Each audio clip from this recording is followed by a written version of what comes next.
Muy buenos días. Good morning and welcome to the last day. And we're going to have the opportunity to meet again. A round of applause for you with the same energy. Please put the music on. A round of applause with music. Vamos a liberar. Bien. Vamos a liberar todas las buenas energías. We're going to free all the energies because we have been living very good days, reflection days, and I hope you're enjoying your stay here. Yesterday was a very busy day. We were listening to these deep reflections and how the region is making their voices heard, and we celebrate together the spirit of collaboration that make unique this event. So today we have someone very important for the Cuban people and for empower women. Yesterday we were talking about the example that she is for young women. So welcome to this encounter, the Minister of Communications of Cuba, Mayra Levish. Thanks for being here today with us. It has been very grateful days. Now, before introducing the next guest, so the in-person guest must take into account that it's important to keep your cell phones on silent mode. The program for this event can be checked by consulting and scanning the QR code. Also, for the online participants, they have to use TrueConf platform, and the interpretation from English and Spanish is available, so you can choose the language you want. Channel 1 for English and Channel 2 for Spanish. Your mic and camera are silent by default, and they are going to be on if you are going to take the floor. The guide to navigate through TrueConf platform is going to be provided during the registration process. And please, conversations, comments, and questions must be professionals and under the CTU behavior conduct. Thanks for following these rules. And if you have any problems, please send an email to events@ctu.int for you to get assistance. So you have to keep in mind that the presentations and biographies of the people present here can be checked by scanning the QR code in your credentials, or maybe visiting the e-web www.ctu.int.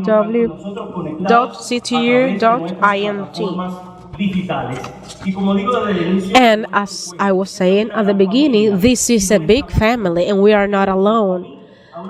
With me, I have a person that I can introduce as a Cuban one, Dr. John Johnson. Please a round of applause for her. Good morning. How are you? Or how we Cubans say, que volá. Good morning, Minister of Communications.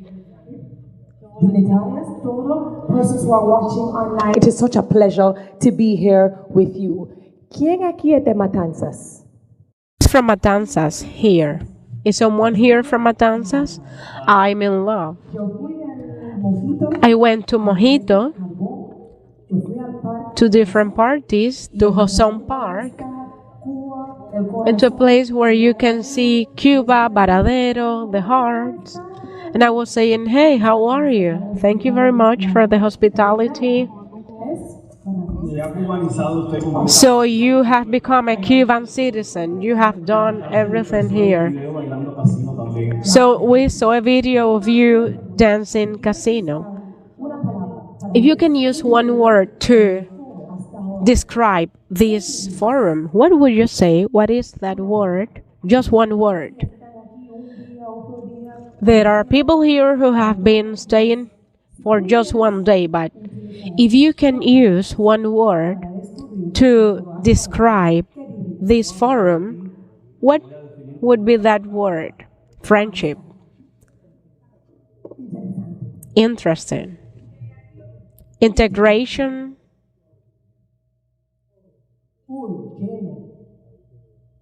Full.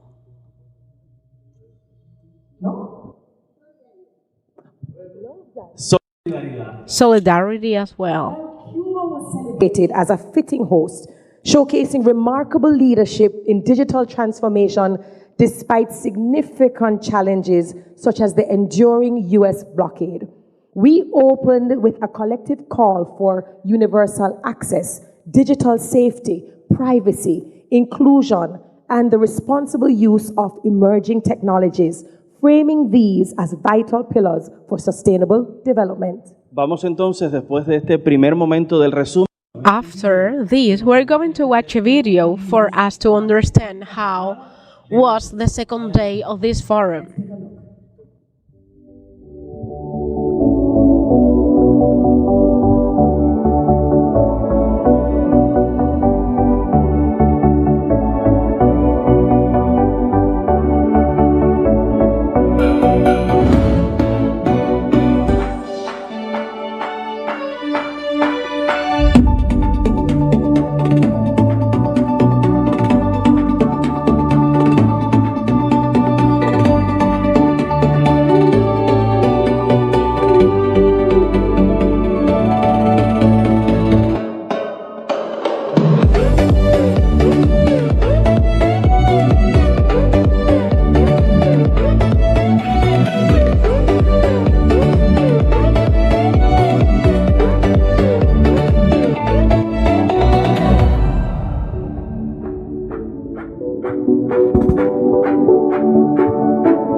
vernos a todos unidos.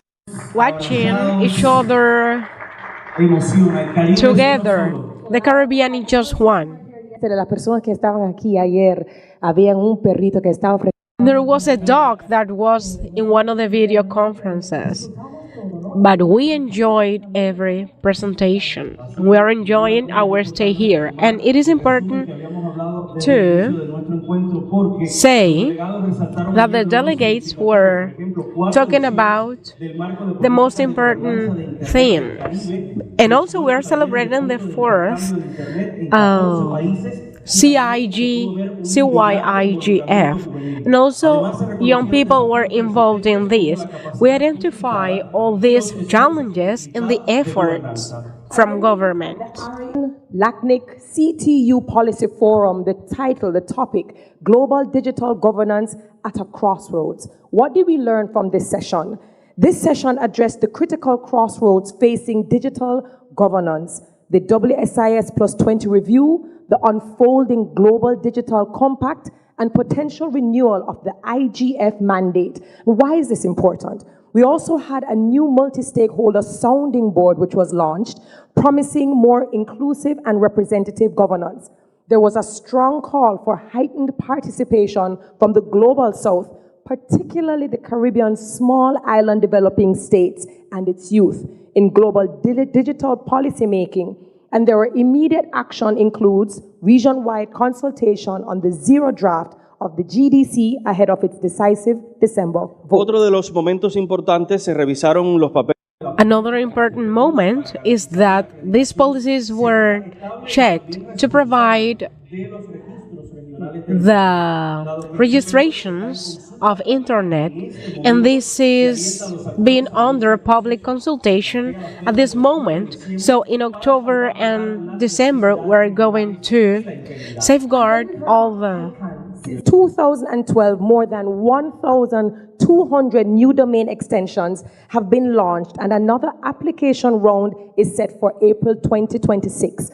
Now, these domains offer greater brand control and local relevance, but participation from developing countries remains limited. Caribbean businesses, governments, and civil society are urged to actively prepare and engage with this upcoming opportunity. Al final de la jornada también se habló de inteligencia. At the end of the day, we were talking about AI, and it is known as key aspect for digital innovation, public services, and economic resilience, but also it is providing ethic issues. This forum highlights the necessity to be focused on the multi-actor government, private sector, the academia, and the civil society to guide AI policies and define its place inside the governance frameworks. ¿Cuáles son los puntos más destacados? The Caribbean IGF remains the world's longest running regional IGF, putting youth, women, and SIDS at the forefront of digital governance. Global alignment is essential. The region must be fully represented in WSIS plus 20, GDC, and IGF renewal debates. Integration of AI and digital policy are now an important and urgent priority for inclusive growth and innovation. And finally, regional collaboration and capacity building are critical to overcoming fragmentation and limited resources. Y eso, Terry, viene acompañado también. And this is also focused on all this regional harmonization of policies and national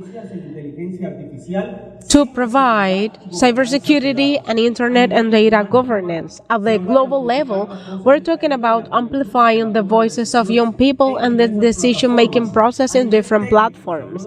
And at the technical level, we were talking about in the ICP too, and also the preparation of the next round of ICANN. Also, at the commitment level, we were talking about the commitment of the IG in a resilient way for all the peoples of the Caribbean. So this was the starting point to what we're going to see today. And final day, and before we jump into our panel, I simply must say thank you, and I must recognize the very hard work of our translators who, despite it all, some presenters we've been able to hear, some we've had some difficulty, but our translators have been serving us in such a fantastic manner, and I just want to acknowledge them before we dive into what is our final set of discussions. So, what is our first topic for the day? The topic, navigating digital harms in a fragmented world.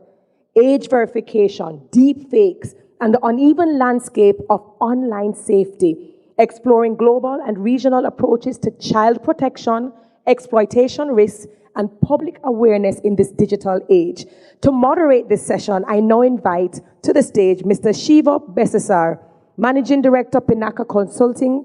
I also would like to invite Mr. Cleveland Thomas, ITU, Mr. Omar Gutierrez Granela, Provincial Director of Havana Youth Computer and Electronics Club, JCCE, Cuba. Le pedimos entonces, por favor, también que nos acompañen vía online la señora Lourdes Gutierrez, está de remoto, y Shannique Bowden, también de remoto desde Jamaica también. Could we kindly welcome them? Un gran aplauso. So Shiva Bissessar, Managing Director, Pinaka Consulting, Mr. Cleveland Thomas, ITU, Mr. Omar Gutierrez, Granela, Provincial Director of Havana Youth Computer and Electronics Club, and joining us online, Ms. Lourdes, Gutierrez, and Shannique Bowden. Thank you so very much. Over to you.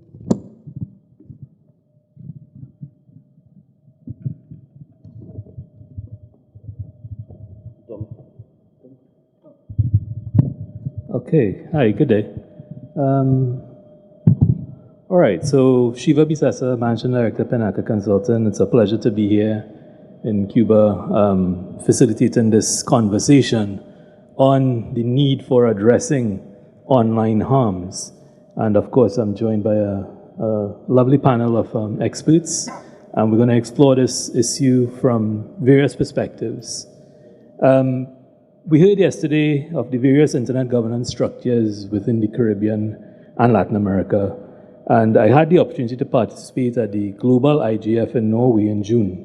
And this was really an eye-opening experience in witnessing the attention to the topic of reducing online harms as faced by children. So much so that I question whether we in the developing world are somewhat lagging behind the developed world in examining and treating with some of these online harms. At the IGF, we learned of the threat of the use of AI deepfakes to create sexualized content facing school kids. We learned of the apparent uneven footing which developing nations face in managing their relationship with social media platforms, these giants, which of course the developed world doesn't face. So we're a bit of a disadvantage there. We learned of facilities for the exchange of information as pertains to online scams and financial crimes, which can be used by law enforcement within investigations. We learned of the ambitions of nations in taking responsibility to protect their citizenry by imposing restrictions on the age at which children may be able to access social media platforms. And of course, this now gets us into the point of the need for laws and technical controls to limit access to some of these social media platforms. We also learned of the importance of taking the perspective of youth into consideration and giving them a say within the development of policies and laws around that issue of accessing social media. I want to give you a direct quote from one of the sessions at the IGF in Norway earlier this year. It was in a session, Securing Child Safety in the Age of Algorithms, and it comes from Leander Barrington Leach of Five Rights Foundation. Consistently, around half of children surveyed say they feel addicted to the internet. Nearly 2/3 say they often or sometimes feel unsafe online. More than 3/4 say they encounter content they find disturbing, sexual content, violence, hate. 1/4 to 1/3 are bullied online. Half experience sexual harms, 1/4 sextortion. Eating disorders, child sexual abuse material, and suicide are going through the roof. The acceleration of AI is now set to supercharge these risks and harms. And that really sets the context for this conversation that we're now going to have within the Caribbean. So I'd like to give the floor over to Luli at UNODC, just to give a few introductory comments on some of the work that UNODC plays in the global fight against cybercrime, and then I'll get into questions. Luli? Muchísimas gracias. Thank you very much. I'm going to speak in Spanish. I hope that the translation is ready for you. I would like to thank for the invitation and also to CARICOM and to Cuba for hosting this event and for providing the opportunity for us to participate and to speak about the international context. As we have been saying, we have to guarantee all this rise in the cyberspace and also our security. This has been a challenge since internet was created and years have passed and platforms have grown with millions and millions of people who are watching and using these platforms and the tools and the virtual realities and AI. People are becoming addicted and they do not know what to do with this amount of information.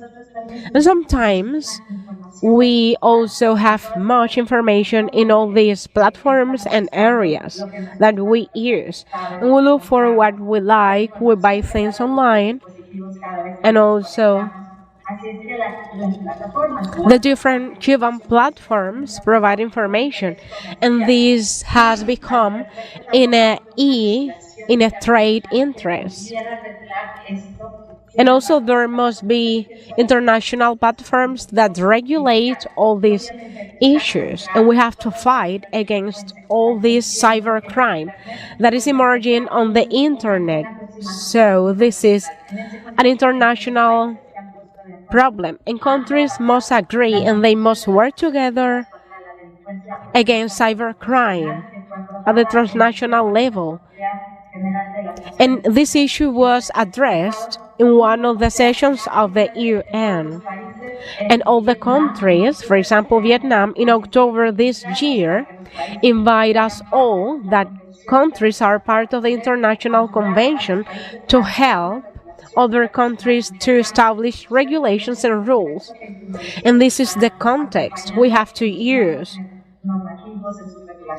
in relation to the regulations and rules to protect the human rights of the citizens at the national and international level. But we have to make sure that these platforms must be available in relation to the registration process, provide information to the police departments in relation to all these distortions, but also at the same time the regulations in relation to the use of internet, the conservation of e-data, and also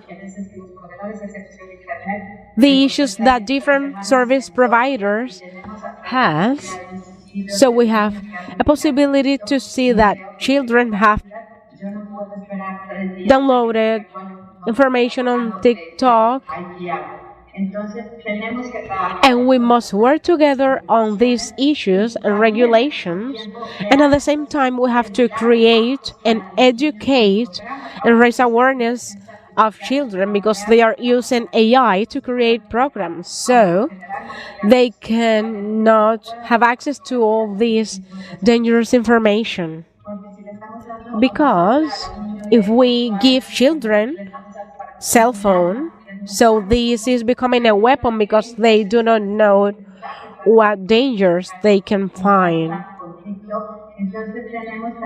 So we have to self-protect ourselves, to see what we have, what we are doing, what we are posting, because we have to protect our own human rights. How we can protect our children in the face of the internet, because there are people who are posting photos, and this is a responsibility of all. And also we must implement national regulations. Thank you. Thank you. As we had that introduction from the UNODC, I'd like to hand over to Cleveland Thomas to just give some opening remarks on the role of the ITU in fighting cybercrime. So good morning to everyone again, and thank you for the opportunity to be here on this panel. Appreciation to the CTU and also Honorable Minister, Deputy Minister, and every other senior official, other international guests. On behalf of the ITU, thank you for the invite. And for those who don't know the ITU, the International Telecommunications Union, we are the specialized UN agency for technology. We are the agency that has been in existence since 1865. So we pride ourselves in our operation for over 160 plus years. What do? We are involved in everything technology, spectrum, matters dealing with interconnectivity, standardization, even dealing with digital training, and of course, many others as it relates to policies, regulation, legislation, etc. Cybercrime is one of those areas that we have tremendous interest in. For some of the reason you heard from our moderator earlier this morning, and some of the figures that we have. Recent study shows that as much as $90 billion plus come through and are affected through cybercrime within the Latin America region. And you heard also the impact it has on children. 40% of survey minors have been asked for nude photos. As much as 1/5 of all students are bullied, and many are not attending school. We have the challenge of not only misinformation, but disinformation as well. So with the ITU, as the specialized agency, and in recognition of the good of the internet, we are also seeking to work with many administration in ensuring that it is safe, looking to protect the vulnerable persons online, whether it has to do with fraud, cyber crime, security threats, or otherwise. And our approach is multifaceted. What do I mean by that? We look at international cooperation, we look at capacity building, resource development, policies and regulations. Some examples for us that one can look to include the Child Online Protection Toolkit. We create a safer space focusing on not only the policymakers, but teachers. We are looking at regulators, home care persons, different entities who all have a part to play to help our young kids. We have guidelines, we have awareness building programs, and we provide digital resource links like storybooks, workbooks, games, graphics, and other things to help educate, build awareness. But apart from all of that, the ITU being who we are, also have what is called the Global Cyber Security Agenda. What is the Global Cyber Security Agenda? It's a framework for international cooperation. As you know, crime does not stop at the boundaries or the borders of any one country. And therefore, how do we engage other administrations throughout the world to help us to deal, to apprehend, and address some of those global challenges? We help countries in developing national cybersecurity strategies, capacity building, national certs, cyber drill, dealing with exercises to stimulate or simulate real-world cyber incidents to help improve responses and to enhance cooperation among administration. Those are a few of the things that we have, that among many others, but I think that the intention is to have cooperation. No one entity can deal or address the challenge of cybercrime in any form. So principally, that's what we are engaged in assisting and working with all players throughout the world in order to minimize the impact of cybercrime in society. Thank you, Cleveland. A couple weeks ago, we were alarmed to hear that one of these social media giants, their AI chatbot was authorized apparently to have interactions with children of a sexualized nature. I want to direct a question to Luli with respect to the role of these social media platforms in ensuring proper design, which ensures safeguarding the rights and privacy of children. Any comments on that? Esto será un reto porque tendrá que. This is going to be a challenge because has happened in all the platforms that are on internet for the protection of children, and make sure that in real time we can know what to do and report all the countries on time, so we can be sure that these children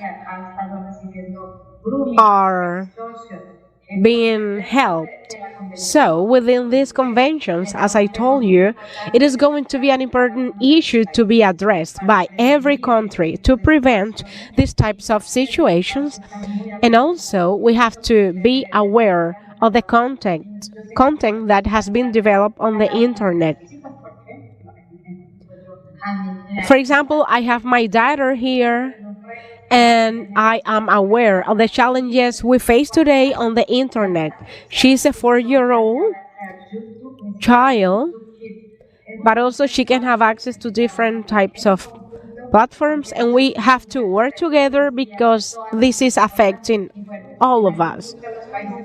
And in a certain point, every country must decide if this platform is not meeting with the requirements, so they have to block them in relation to the well-being of the citizens of their countries and the young people and adolescents and children in their countries, because we have to protect them. So every country must decide whether or not they are going to use these platforms and implement regulatory frameworks regarding the use of internet, because it is open us in this digital era, but it is putting us in a disadvantage. And we have to make some research, because if we do not detect all these cyber crimes, our children are going to be under danger, and it's going to keep on harming other children. This must be a continuous work to guarantee that children are protected, and the UN has to work with us. Thank you. And I'm sure one takeaway from what you've contributed there is that the need for constant vigilance, and I suppose the various stakeholders will have a role to play within that. Cleveland, what is the role of governments, regulators in reducing online harms? Thank you. I can't ignore your lovely young one with you there participating in this event. That is good. Really, really nice to see. That being said, for us as policymakers and regulators, I think what is the young one is beautiful, isn't it? Yes? So yes, for us, when you look at the government and the policymakers, etc., government ultimate role really is, I believe, is to protect the citizens' interests from harm. And they must create that kind of digital safe space for users. So one of the things I believe government ought to do is to define exactly what is online harm, because it means different things to different people in different countries. So what is harm online? What is cyberbullying? What is harassment? What is disinformation, misinformation, whatever we define? So first thing is to define that policy as it is and establish certain basis for action. Because against those who commit online crime, there must be a platform and a reference point to do that. And that's the role, the responsibility of governments. The governments also, I believe, have a responsibility with policymakers, as policymakers, to treat with international cooperation. How can the government, in fact, share information among each other? And then they create that national cybersecurity strategy. One of the things that we advocate at the ITU is the need for government to have that macro approach of the creation of a national cybersecurity strategy that take all players into account, academia, private, etc., involved, to have that framework. And that framework, we believe, can be a blueprint for the foundation of legal, technical, and other things. The regulator on the other side, we see you as the enforcer of those policies. The regulator will, in fact, have some regulations dealing with the likes of perhaps data protection, electronic transaction. How can they now execute the policy in order that we have safety online? And of course, we see government and in their role to educate, to build awareness, to develop skills, and all the necessary things that would cause the use and online safety to be enhanced, especially for the vulnerable. And let's not forget, yes, there's an emphasis on child online protection, and my family, we are victim of cyberbullying. Really bad cyberbullying. That's something that is dear to us. But not only our kids, what about the vulnerable? The persons with disabilities. Those persons equally have a need to have certain protection, and special considerations should be made, especially for those persons who are highly vulnerable.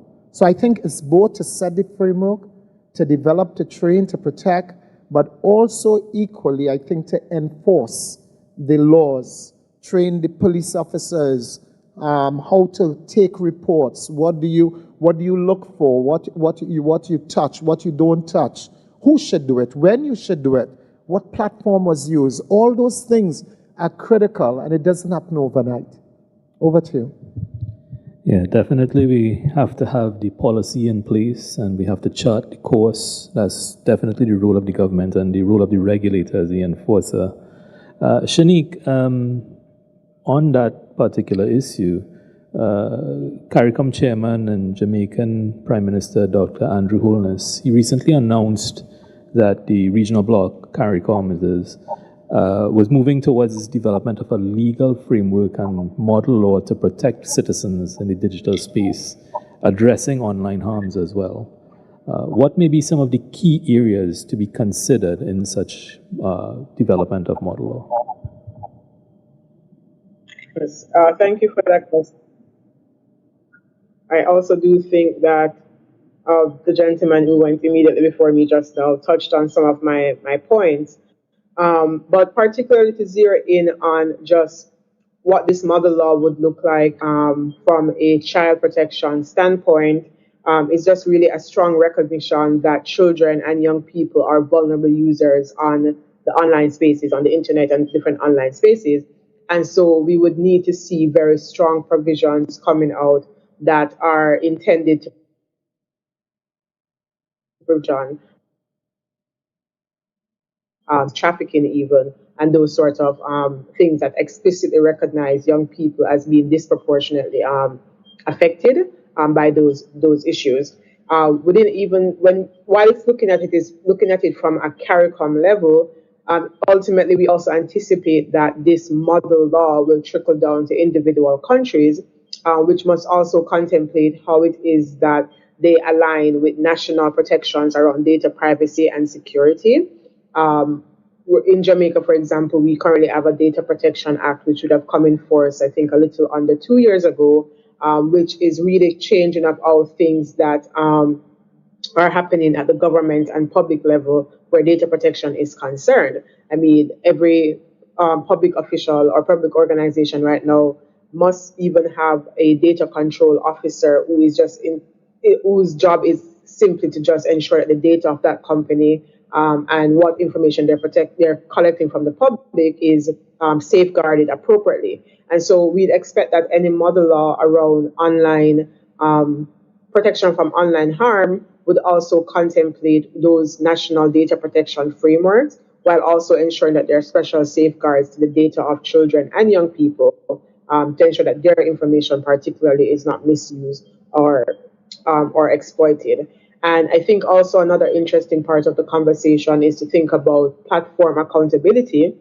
The unfortunate reality is, though many of the social media platforms, for example, may have a minimum age requirement for young users to be able to join, there are several children and young people who may not meet those or children and adolescents rather, who may not meet those requirements, who are part of that online space. And so when we think about what technological companies such as the social media platforms may be required to adopt in order to be more proactive with their safeguards, promote transparency, and also the quick removal of harmful content is something that will also need to be contemplated in the conception and rollout of this model law platform. And I think just two other quick things in terms of key areas, we also want to think about ensuring that there is a rights-based approach that balances one's privacy, one's access to information, one's privacy, access to information, as well as freedom of expression, that those are being protected while also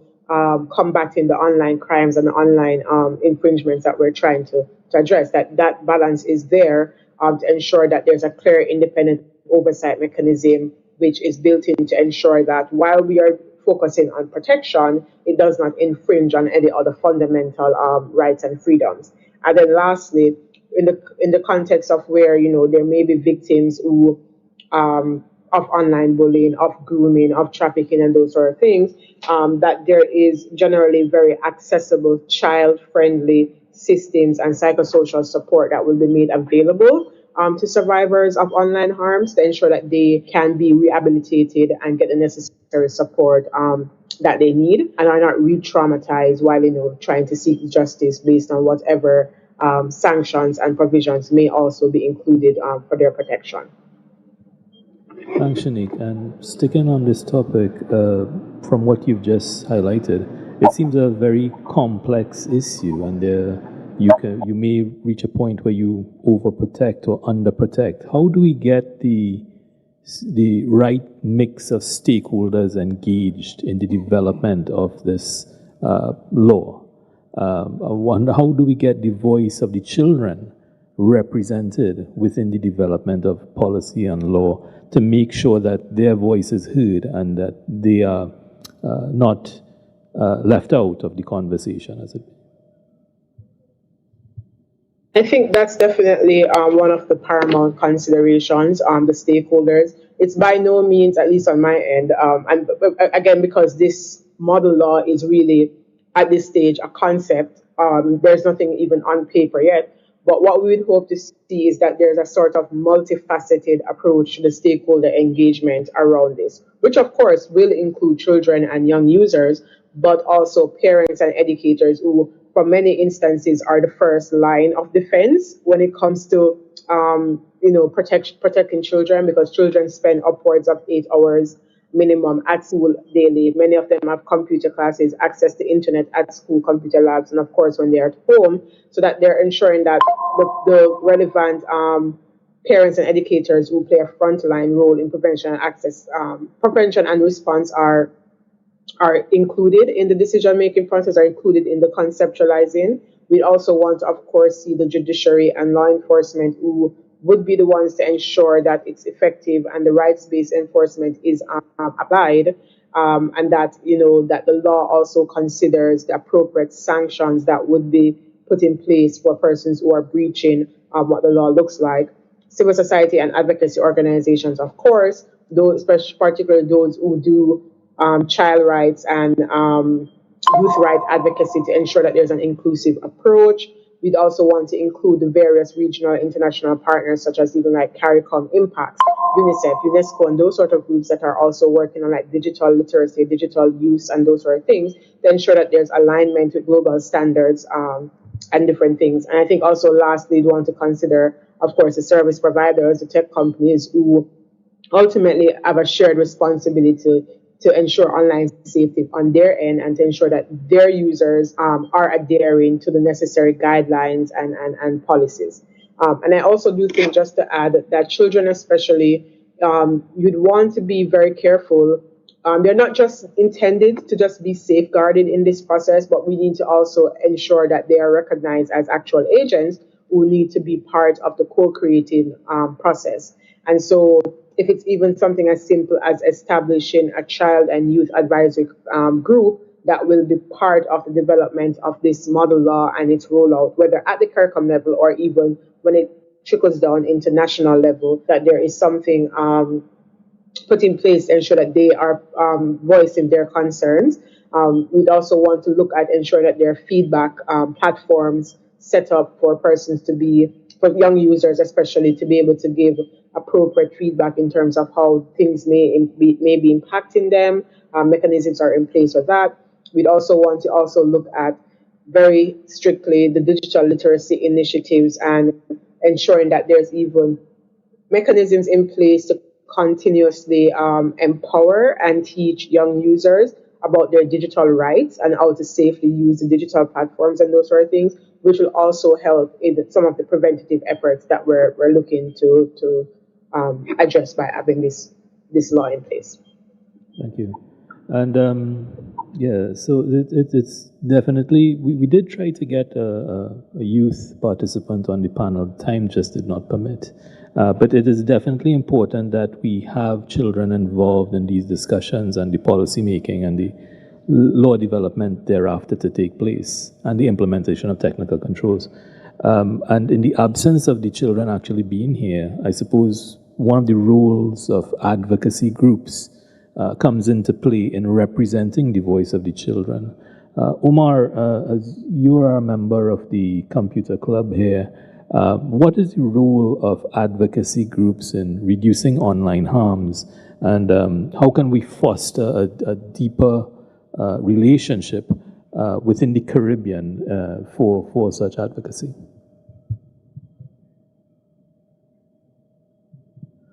Buenos días. Bueno, como hemos Good morning. As we have said, the digital world has been under a very critical stage in relation to the necessity of protecting our children and a growing inequality in the access to security online. So age verification is one of the tools that has been implemented, but it is not very proper implemented. And all users can have access to it, and also children.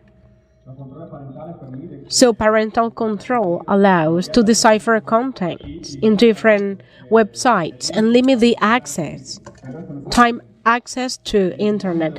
But we need more education and the development of capacities to make that our young people and children know how to face all these problems. So technology must be an aspect that must be evolving and must be related to this to grant access, a safe access to internet.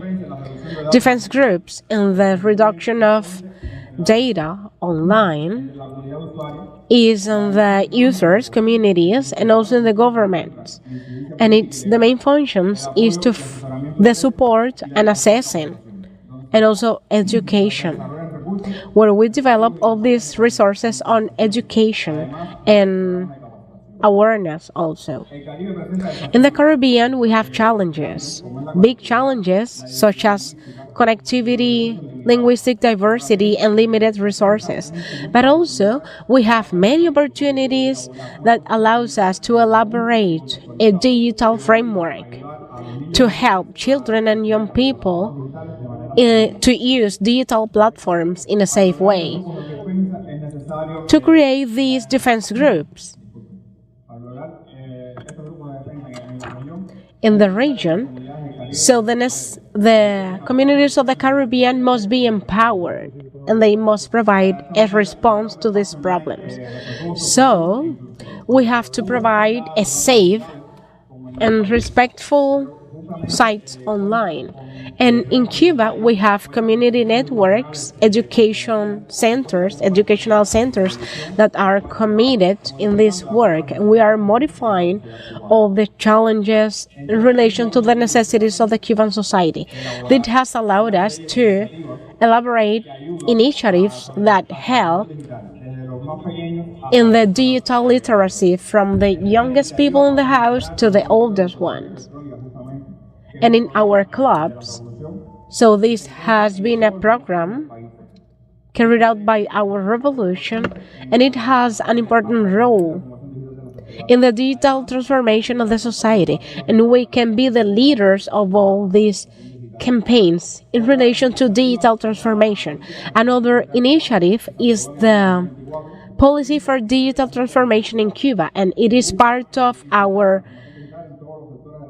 program. So it involves all the sector of the society focused on sustainability and the citizen participation.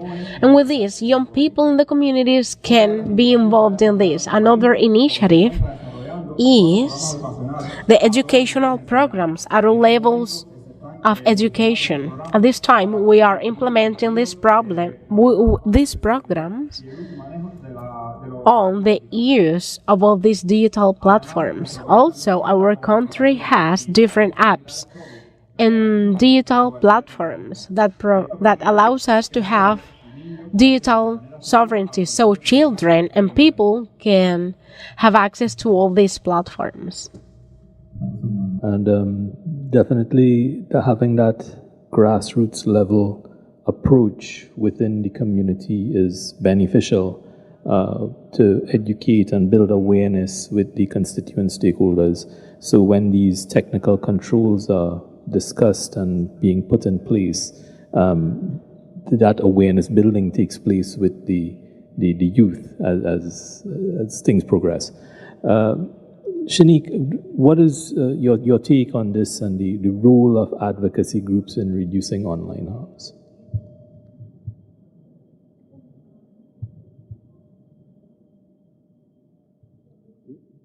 We're not hearing you. Shannique, we're not hearing you.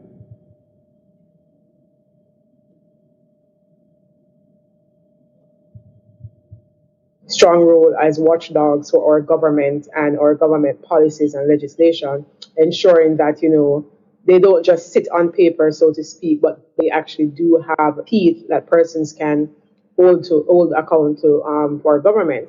And so even as something as simply as ensuring that once this model law is drafted and put into place, that it trickles down at the national level into Jamaica specifically. We do anticipate that many advocacy groups would come on in large support of that. Advocacy groups generally are very involved in the monitoring of policy and legislations, the implementation of them, holding states accountable, and those sort of things. So I think that's a very important part. But even separately from that, anticipating as well from a digital literacy standpoint and a sensitization standpoint as well, that there's going to be a lot of capacity building and skills development that is needed, which generally I think organizations like even JAN that I'm a part of, the Jamaica Advocacy Network, would be integral in ensuring like an effective rollout, so that young people are aware of what this law is, what it entails, how it is sure that they themselves are equipped to navigate these online spaces in the most protective, for lack of a better word, way.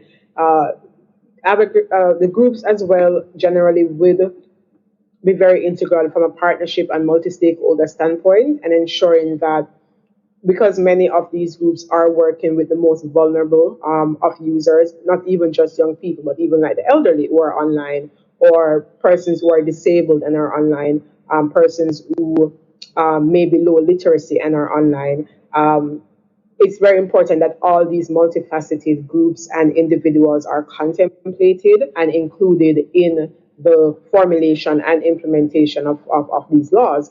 And so we anticipate that these advocacy groups, who are generally voices for the most vulnerable and marginalized people in our society, would ensure that those members are accounted for and are included and contemplated in how these things are developed.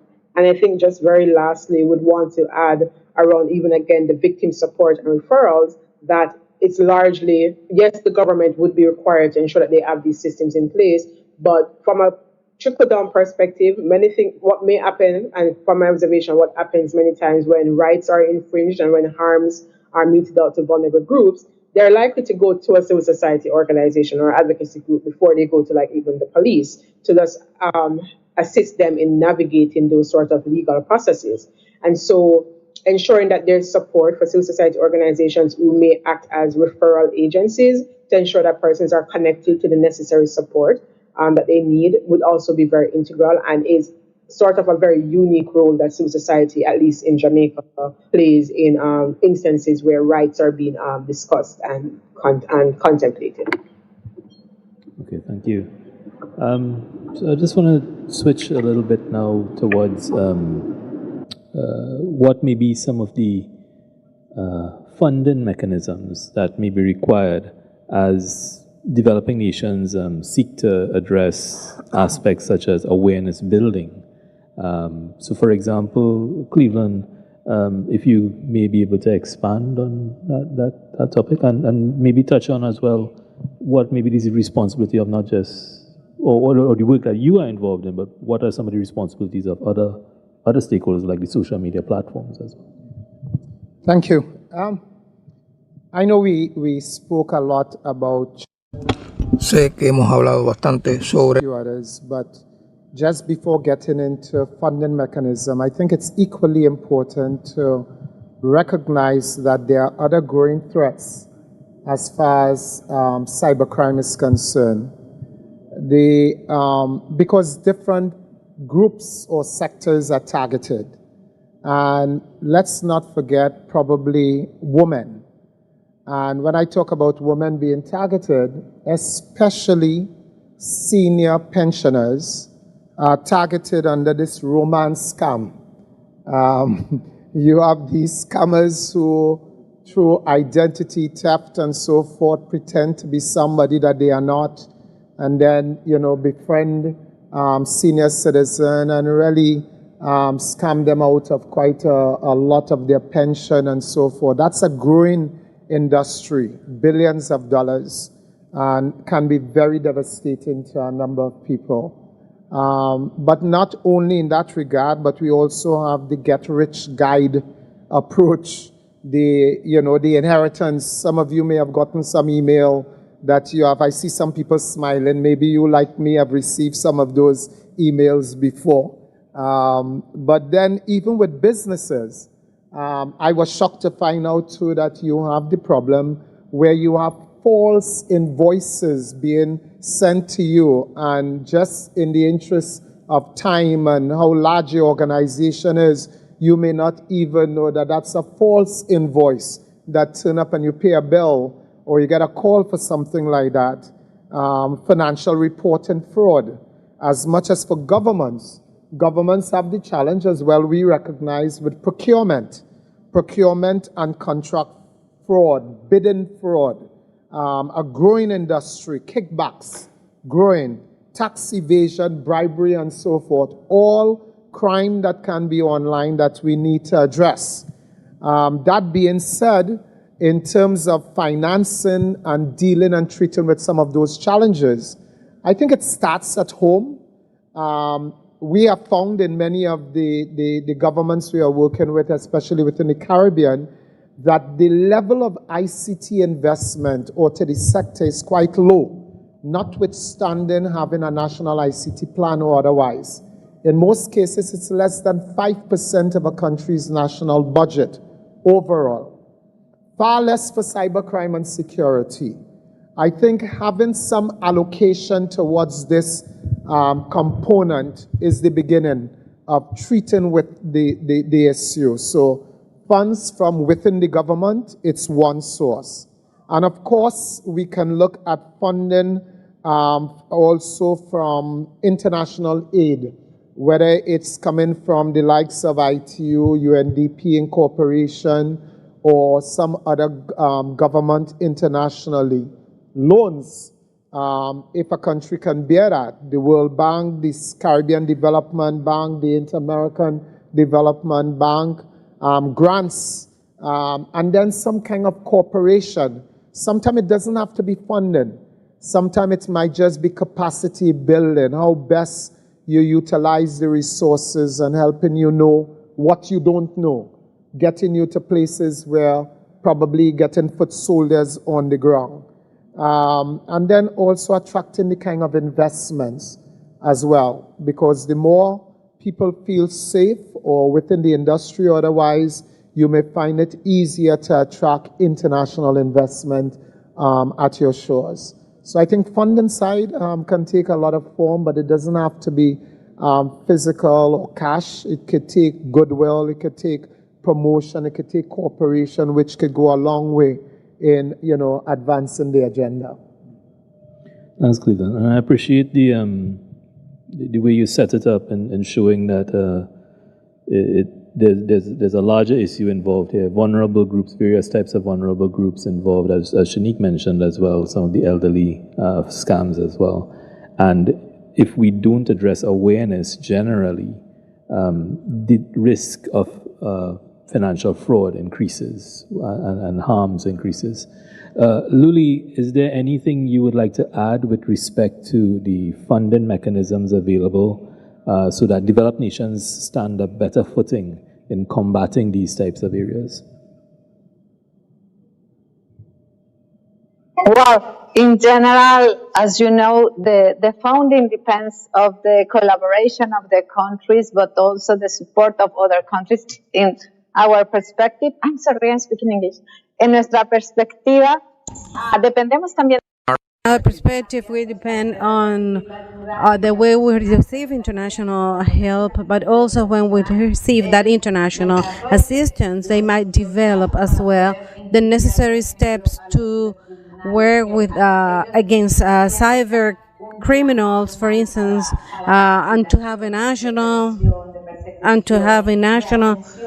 program to take care of those people who have been victims of criminals in the cyber world. They have to be paying close attention to any cyber attack, and also to work together with the CARICOM, which is also an important association, to see what is happening in the countries. And as I was saying before, or the person who spoke before me was saying, we have to work much more in cybersecurity and also to create legal frameworks. So we have to protect everyone, but specifically children, to keep them away from these cyber sexual attacks. So this is going to be useful so that countries might have investors and also to have companies participating in their countries. So, but we need for all that a national coordination related to the means of communication, to the governments, the regulators of communications, those who are internet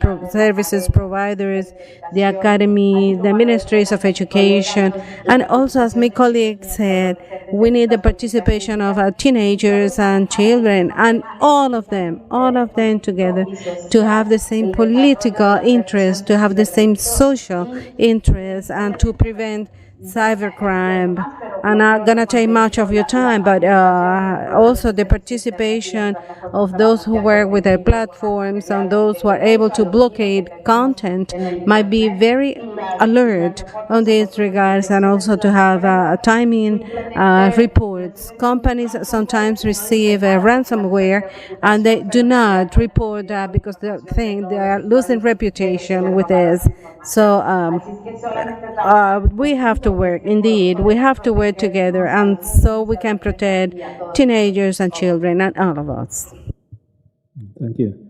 And I often think that we within the Caribbean here, we get a lot of funding with respect to infrastructure development and infrastructure access, progressing this digital agenda. But I'd just like to leave it as a point for this audience to consider. In as much as we are building out this access and we are building out this infrastructure, the risk of online harms increases. So there must be some corresponding measure or some corresponding action taking place to address the increasing harms that come about with this increased access. How are we doing for time? I thought we would have. We're good for time. Okay, so I'd like to wrap it up here. Yeah. I'd like to wrap it up here now, and thank you for the panelists. Thank you to the audience.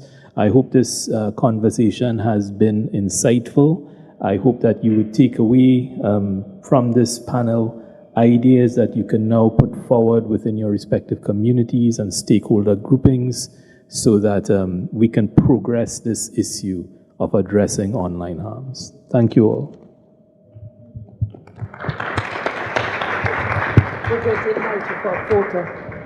Thank you so very much, Mr. Bissessar, and all of the presenters. I'm going to invite our online presenters to kind of stay online, and I'm going to invite you for a photo, for an official photo of the panel. So we're going to have our online presenters in the back. And gentlemen, you can stand right there. You can say whiskey or cheese, lo que sea. I absolutely appreciated this panel. It is unfortunate that we had to have these kinds of discussions, that we have to have this kind of discussion that speaks about the exploitation of children, persons with disabilities, or elderly, or hardworking business people. It is unfortunate that we have to gather to speak about these things. But the biggest takeaways were, one, this is going to be about cooperation nationally, regionally, internationally, from policy, implementation, monitoring, and then actually looking at the reassessment. But that we have to ensure that these platforms are held accountable. They don't get a slap on the wrist. They don't get to pay a little fine. They need to know that if this happens again, their business will be broken. But we also have to look at individual awareness. ¿Quiénes son padres aquí? ¿Quiénes son padres? ¿Quién tiene hijos y hijas? Okay. What has happened is that grossly our society has changed. As parents, we have given our children access to devices and we've left them for hours to just do something and to be distracted so that we can do what we need to do. And I understand it is extremely difficult, but it is our responsibility to ensure that we are monitoring how they access and what they access and when they access and with what frequency they access. We need to know who their friends are, how old these friends are, and where they're meeting these friends. We share things. This has to be a part of what we teach them. Thank you so very much again to Mr. Bissessar and all the presenters, and I certainly hope that you enjoyed this panel, right? Entonces, nosotros estamos bien. So we are a little bit. So we are going now to the coffee break for 15 minutes, and then we'll be back to resume this activity.